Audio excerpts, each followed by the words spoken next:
السلام علیکم محترم ناظرین، استقبال ہے آپ کا ہمارے یوٹیوب چینل دین اور دنیا میں۔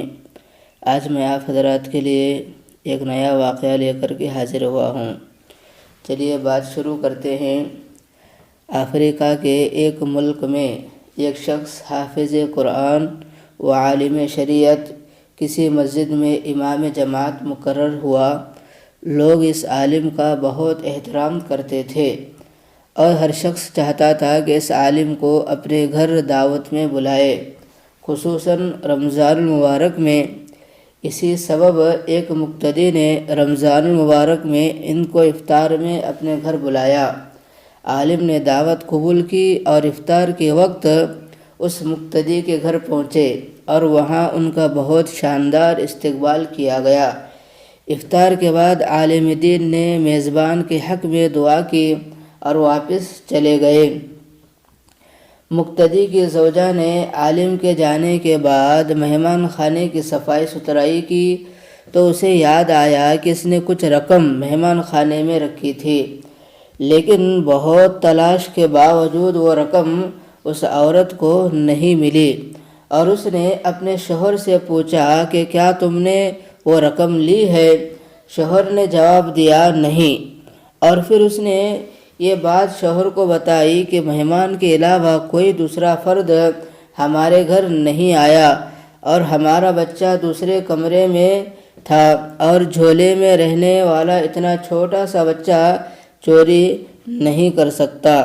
بالآخر دونوں اس نتیجے پر پہنچے کہ رقم مہمان نے چوری کی ہے، اور یہ سوچتے ہوئے میزبان کے غم و غصے کی انتہا نہ رہی کہ ایسا کیسے ہو سکتا ہے کہ ہم نے اتنے عزت و احترام کے ساتھ اپنے گھر بلایا اور انہوں نے غلط کام کیا۔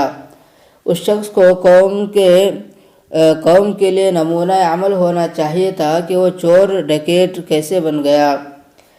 غم و غصے کے باوجود اس شخص نے حیا کے مارے اس بات کو چھپا لیا، لیکن درعین حال عالم دین سے دور دور رہنے لگا تاکہ سلام دعا نہ پڑھ سکے۔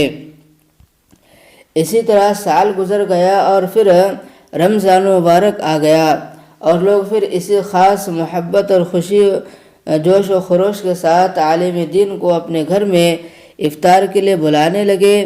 اس شخص نے اپنی زوجہ سے کہا کہ ہمیں کیا کرنا چاہیے، مولانا صاحب کو گھر بلائیں یا نہیں؟ زوجہ نے کہا کہ بلا لینا چاہیے، کیونکہ ممکن ہے مجبوری کے عالم میں انہوں نے وہ رقم اٹھا لی ہو۔ ہم انہیں معاف کر دیتے ہیں تاکہ اللہ بھی ہمارے گناہ معاف کر دے۔ اور پھر اس شخص نے مولانا صاحب کو اسی عزت و احترام کے ساتھ اپنے گھر افطار پر بلایا، اور جب افطار وغیرہ سے فارغ ہو گئے تو میزبان نے مہمان سے کہا، جناب آپ متوجہ ہوں گے کہ سال بھر سے آپ کے ساتھ میرا رویہ بدل گیا ہے۔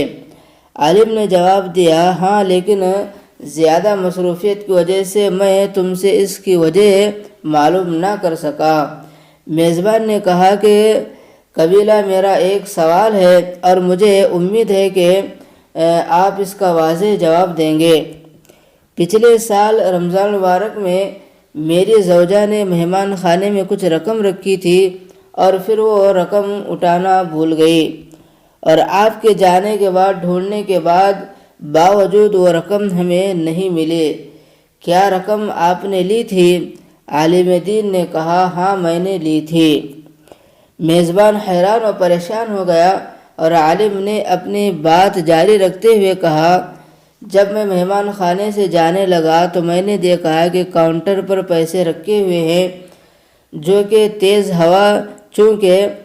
ہوا چل رہی تھی اور نوٹ ہوا سے ادھر ادھر اڑ رہے تھے، لہٰذا میں نے وہ نوٹ جمع کیے اور میں نے وہ رقم فرش کے نیچے یا کہیں اور نہیں رکھ سکا کہ ایسا نہ ہو کہ تم وہ رقم نہ ڈھونڈ سکو اور پریشان ہو جاؤ۔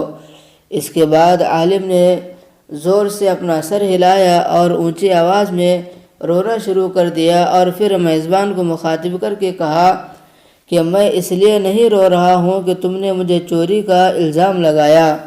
اگرچہ بہت دردناک ہے، لیکن میں اس لیے رو رہا ہوں کہ 365 دن گزر گئے اور تم میں سے کسی نے قرآن کا ایک صفحہ بھی نہیں پڑھا، اور اگر تم قرآن کو ایک بار کھول کر دیکھ لیتے تو تمہیں رقم قرآن میں رکھی ہوئی مل جاتی۔ یہ سن کر میزبان بہت تیزی سے اٹھ کر قرآن مجید اٹھا کر لایا اور جلدی سے کھولا، اور اس کی مکمل رقم قرآن مجید میں رکھی ہوئی نظر آئی۔